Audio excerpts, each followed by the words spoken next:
ತಾಳಿಕೋಟೆ ತಾಲೂಕಿನ ಕೊಣ್ಣೂರು ಗ್ರಾಮದಲ್ಲಿ ಗೌರಿ ಗಣೇಶ ಮತ್ತು ಈದ್ ಮಿಲಾದ್ ಹಬ್ಬದ ನಿಮಿತ್ತ ಪೊಲೀಸ್ ಪಥಸಂಚಲನ ನಡೆಸಲಾಯಿತು.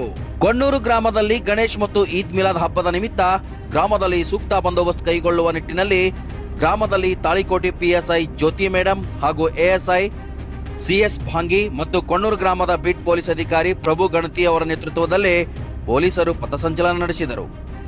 ನೀವು ಎಲ್ಲರೂ ಎಲ್ಲಾ ಧರ್ಮದವರು ಶಾಂತಿಯುತವಾಗಿ ಹಬ್ಬ ಆಚರಿಸಬೇಕು. ಅಹಿತಕರ ಘಟನೆ ನಡೆಯದಂತೆ ಎಚ್ಚರಿಕೆ ವಹಿಸಬೇಕು. ಗಣೇಶ ಮೂರ್ತಿ ಪ್ರತಿಷ್ಠಾಪನೆ ಮತ್ತು ವಿಸರ್ಜನೆ ಸಂದರ್ಭದಲ್ಲಿ ಯಾವುದೇ ಗಲಾಟೆ ಗದ್ದಲಕ್ಕೆ ಅವಕಾಶ ನೀಡಬಾರದು. ಸಂಜೆ ಮತ್ತು ರಾತ್ರಿ ನಿಗದಿಪಡಿಸಿದ ಸಮಯದಲ್ಲಿ ಸಾರ್ವಜನಿಕ ಕಾರ್ಯಕ್ರಮಗಳನ್ನು ಮುಗಿಸಬೇಕು. ವೃದ್ಧರು, ರೋಗಿಗಳು ಮತ್ತು ವಿದ್ಯಾರ್ಥಿಗಳ ಹಿತದೃಷ್ಟಿಯಿಂದ ಅಬ್ಬರದ ಧ್ವನಿವರ್ಧಕ ಮತ್ತು ಡಿಜೆ ಬಳಕೆ ನಿಷೇಧ ಮಾಡಿರುವುದರಿಂದ ಗಣೇಶ ಹಬ್ಬ ಮತ್ತು ಈದ್ ಮಿಲಾದ್ ಹಬ್ಬವು ಶಾಂತ ರೀತಿಯಲ್ಲಿ ಮಾಡಬೇಕು ಎಂದು ತಿಳಿಸಿದರು. ನಾವು ನಮ್ಮ ಧರ್ಮವನ್ನು ಪ್ರೀತಿಸಬೇಕು, ಅನ್ಯ ಧರ್ಮವನ್ನ ಗೌರವಿಸಬೇಕು ಎಂದರು. ಕಾನೂನಿನ ಮಾರ್ಗಸೂಚಿ ಪ್ರಕಾರ ಹಬ್ಬ ಆಚರಿಸಬೇಕು ಎಂದು ಮನವಿ ಮಾಡಿದರು.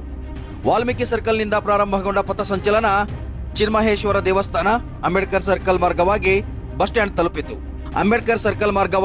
ಸ್ಟ್ಯಾಂಡ್ ತಲುಪಿತು.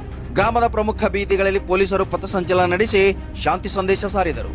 ಈ ಪಥಸಂಚಲನದಲ್ಲಿ 30ಕ್ಕೂ ಹೆಚ್ಚು ಪೊಲೀಸ್ ಪೇದೆಗಳು ಭಾಗವಹಿಸಿದರು.